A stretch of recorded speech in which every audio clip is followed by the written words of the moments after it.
With the beacons of light and the idea of creating families of parishes versus everybody stand alone, I think the idea of the resources that the Archdiocese has and every parish has to combine parishes just makes sense. Before church was built in 1917, they traveled less, so they were really close to their parishes. Now people can drive 20 minutes to any dozens of churches practically. Looking at the church sizes down and what they used to be and the manpower they needed, things are different. They were better together than apart. Not only the human capital that is involved in that, but we can also utilize the talents of all the people. The way that I usually describe Beacons of Light is that it is the archdiocesan pastoral planning process to be able to really increase actually the vibrancy of the Catholic presence here in Cincinnati. And I think that what you can really see is that is starting to really happen, certainly in our family. We've been able to see growth in both St. Cecilia and in St. Mary.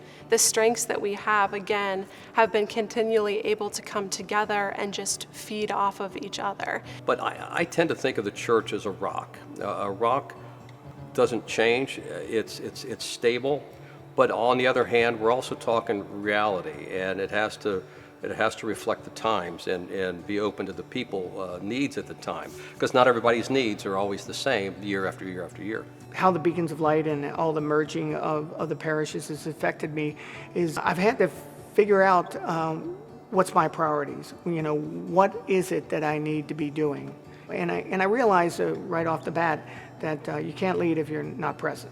And so I try really hard to make sure I'm present to all my direct reports, especially, and present to the people as much as I can. So festivals, there's, the picnics, all these things, you have to be present for. And certainly if you invite them all to it, there's strength in that too. We've really started to realize as Beacons of Light has continued to transpire that we are able to fully accompany any person, whether they are a young person just out of college, again, who's coming into those 20s and 30s years, or who is, retired and looking for a way to continue to stay active. Realizing that one of the things that we did was, as young adult coordinators, a lot of events were just for young adults. Well, the older people started saying, well, what about for us? They thought those events were really cool. They really liked the idea of being a part of those, and Candlelight Mass included.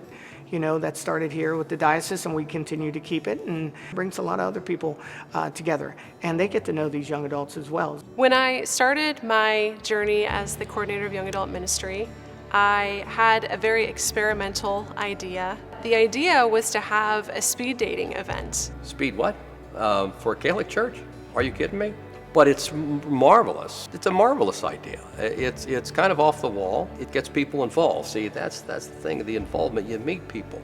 We are entirely dependent upon the parishioners and their generosity of spirit. Many people may not know this, but in the East Side Catholics, we actually fully subsidize all of our different programs that are sacramental preparation. Everything is fully subsidized by those dollars that are coming from our parishioners. When you're contributing every week to the basket, you're not just making sure that the lights stay on, the person who is helping you at the front desk gets paid, but you're also making sure that 30 plus individuals each year can actually come into the church to be able to impact generations of Catholics to come. And in my role as deacon, for baptisms, weddings, funerals, I see a lot of out of town people. And when they come in and see this church, many of them are just awed by the beauty of this. And it didn't get that way from somebody saying, well, they have enough money, I don't need to contribute anymore.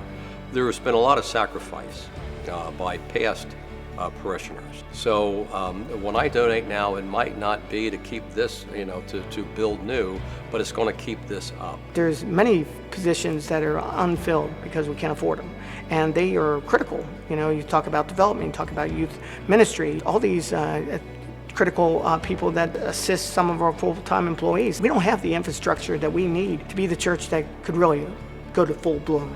We'd love to see more opportunities for our youth to get involved with the church. Children's faith formation here is something that is undergoing a lot of conversation, is one of the things that I'm most excited for and the potential that we have for the future.